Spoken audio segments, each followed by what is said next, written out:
the so-called the inner product of the 4 vector, right? So let's try to do it. So students, as you know that we already have a transformation rule following this x mu, which was written as x bar mu, which is equal to summation mu going from 0 to 3 lambda mu nu x mu. For if you are unfamiliar with this particular equation, then you can see my previous video. So this is the transformation rule that I have obtained. So if I take differential both sides, it would give us dx mu, which is sum over mu equal to mu from 0 to 3 lambda mu nu, and this would become dx mu. Am I clear? Am I clear what I am saying? So now students, as we know that the value of mu, it goes from 0, 1, 2 and 3, and in a similar manner and the value of nu, it also goes to 0 to 3. So let's try to evaluate this. So let's try to evaluate this and let's find out what one can do. So I'll try to express this in the matrix form that we know of. So this can be written as dx0, dx1, dx2 and dx3, correct? Which is equal to some transformation matrix or known as the Lorentz boost, which is gamma times minus gamma v upon c 0 0. This is minus gamma v upon c. Then the second is minus gamma v upon c gamma 0 0. We have 0 0 1 0. We have 0 0 0 1, right? Multiplied by some matrix, this dx mu, which is basically dx0, dx1, dx2, dx3. Am I clear? So this is what we have obtained, the transformation rule for the distance, or you can also say that this is basically the expression for 4 position. Just like we have defined what 4 velocity means, we can also use this to find 4 position, right? So if I multiply this using the normal matrix multiplication method, we would obtain for the first term dx0 would be gamma dx0 multiplied by minus gamma v upon c dx1. Am I clear? From this we have dx0 gamma as common. If gamma is commoned out, so we have dx0 minus v upon c dx1, correct? And then for dx1 we would have minus gamma v upon c dx0. Then we would have plus gamma dx1. 0 into dx2 is 0 and 0 into dx3 is also 0.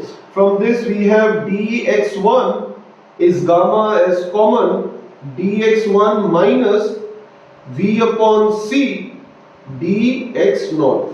So I call this as the first equation, this as the second equation, and then we have dx2 which is equal to dx bar 2 is equal to dx2, and then I'll call this as 3, and then dx3 will be dx bar 3 will be dx3. This is number 4. So I would recommend you to take a screenshot of this and then we'll proceed. So if you have taken screenshot, so now I'll be using these equations to find some other, to check whether or not this u mu, which I have called as a 4 velocity, which actually that is a 4 vector, that we want to check whether this quantity is a 4 vector or not. So that is why I am doing this procedure. So let's move on.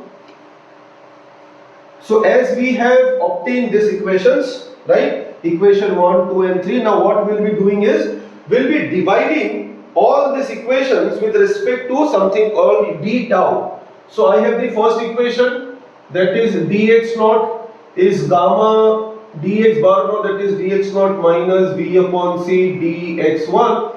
If I divide with respect to d tau, that is the proper time, this is gamma dx naught upon d tau minus v upon c dx1 upon d tau. So what would this give? This would give you the zeroth component of the velocity in the primed coordinate, that is in the s prime coordinate, which is equal to gamma, this is u0 minus v upon c, this is u1, right? Okay, so this is, so I'll call this as number 5, and the same thing will be done with equation number 2, that is we have dx1 is gamma, we have dx1 minus v upon c dx0. I'll divide with d tau, d bar, so I'll divide with d tau. Please follow student, this is not any inverse, this is actually dx bar 1. I mean I have taken equation number 2. This is equation number 2 and this is equation number 1. Okay. So I have divided with d tau and I would get dx1 divided by d tau minus v upon c dx0 d tau. Now what I would have is dx1 over d tau, which is gamma.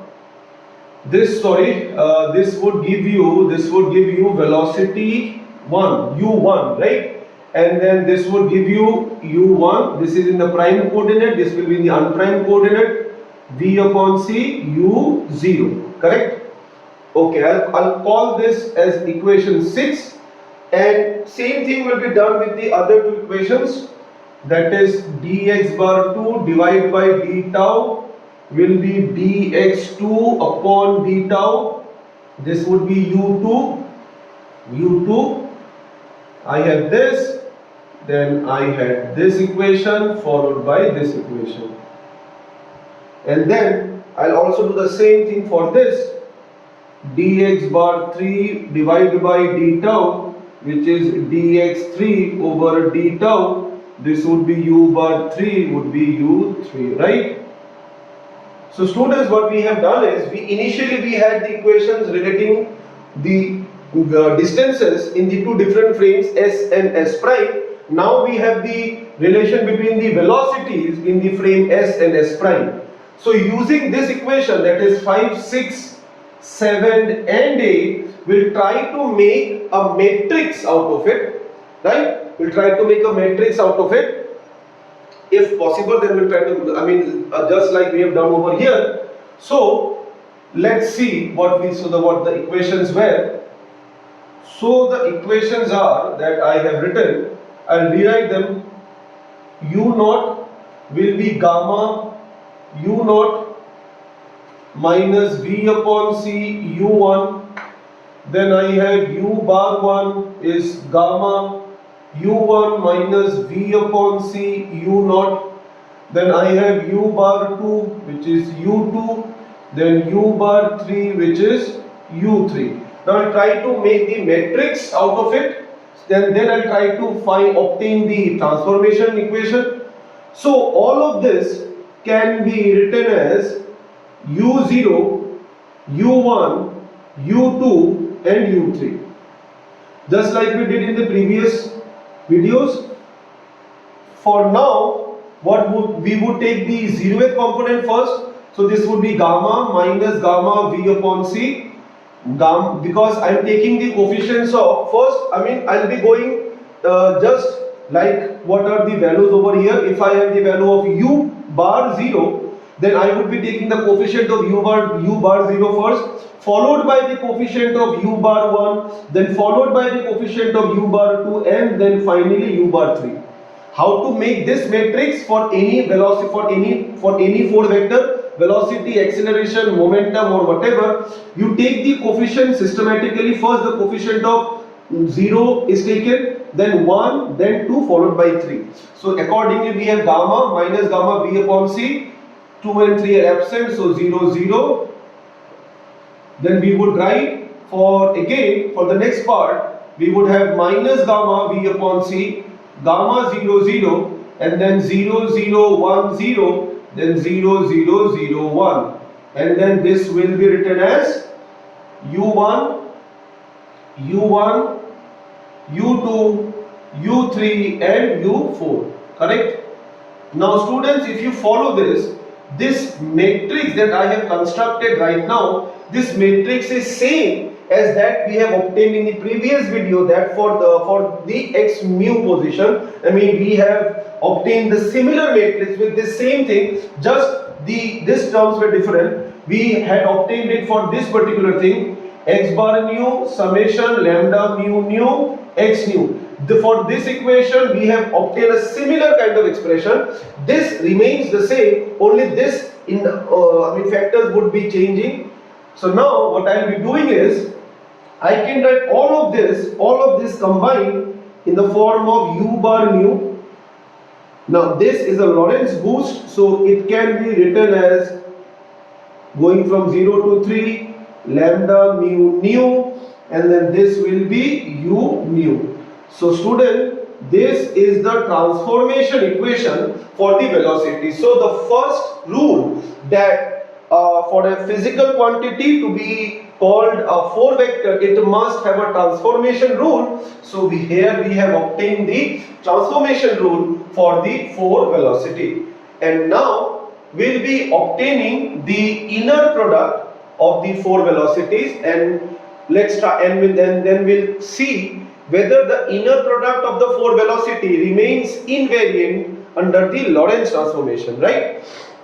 Okay, so now let's proceed with that. So let's proceed. I hope you have taken screenshot of this. So students, now I'll be calculating the 4 velocity, the inner product. So the inner product u mu can be written as minus u naught square plus u1 square plus u3 square plus u2 square and u3 square. Now students, you must remember a very important thing, that while we were talking about the 4 vectors, the 4 velocity, we have defined that a 4 velocity is usually written as gamma in bracket c comma vector v, where this vector v is the 3 velocity or the velocity in the Euclidean space. Now student, let me tell you a very interesting thing about this. If I take mu 0, that would be u0. Now what does mu 0 means? Mu 0 refers to the temporal component. So the temporal component is the first term along with this gamma. So this will be gamma times c, because this gamma will be multiplied not only with c but also with v. So if I put mu 0, then this u0 would be representing the temporal component of the velocity, that is u0, which is actually gamma times c. In a similar manner, if I take suppose u1, that will be u1. If I take mu1, this would be u1, which is gamma ux, because v vector has 3 components, vx, vy and vz. In a similar manner, u2 or mu2 will be u2, that is the yth component. Mu3 will be u3, that is the z component. Sorry, this is vx, this is vy and this is vz. So I will be using these values and will be putting it over here. Then let's see what we have. So u mu is equal to minus u naught will be gamma c whole square plus u1 will be gamma vx whole square, plus u2 will be gamma vy whole square and u3 will be gamma vz whole square. Correct? Okay. So now what we will be doing is, as you can see student, this is basically minus gamma square c square. Gamma can be taken down common from all the 3 terms, leaving us with vx square plus vy square plus vz square, which is nothing but the magnitude square of the velocity. I believe you know that v vector is defined as vx I cap plus vy j cap plus Vz k cap. If I take the magnitude of the velocity, that would give us V magnitude, which is equal to, I believe you know this, that V magnitude is under root of V square x plus V square y plus V square z. If I take square both sides, this term, the root will be removed and leaving us only with V square, right? So that is why in place of Vx square plus Vy square and Vz square, I have written V square, which is the magnitude square. This is u mu. So u mu will become, if I take gamma square as with minus gamma square as common, I would have c square minus v square, right? Now minus gamma square, this would represent 1 minus v square upon c square, because gamma is root over 1 minus v square by c square multiplied by c square minus v square with a negative sign over here. If I take LCM, this would be minus c square over c square minus v square multiplied with c square minus v square. So this term and this term gets cancelled out, and therefore the inner product of the four velocity gives us minus c square. Now do not get confused with this result, because in some of the textbooks in relativity, the answer might be plus c square, and this plus c square came because of the choice of the metric that I have taken. In my process, the metric that I have taken, that was negative, positive, positive, positive. That is, the temporal component is taken to be negative, and the three space coordinate or the three space components are taken as positive. In some other book, if you take this metric, that is the temporal component as positive and the space component as negative, then you will be then you would end up getting plus c square. There is no harm in using any one of the two, and there is no mistake if you write minus c square. Just do not forget to mention which metric you are following for the particular procedure. I hope this has been clear to you. So in today's video we have talked about what is four velocity, and then we have shown that for a particular and that we have shown that if a particular physical quantity is four vector, then it must obey two very important aspects. The first aspect is that it must obey the transformation rule, and the second is that it should obey the inner product, and as I've said that the inner product of any two vector must be Lorentz invariant. Now as you can see, student, c square, c is the speed of light, that is 3 into 10 to the power 8 meters per second. If you take a square of that, that would be constant. So therefore our statement is true that the inner product of the four vectors is a constant. So this is true. So this is all for today's video. Thank you.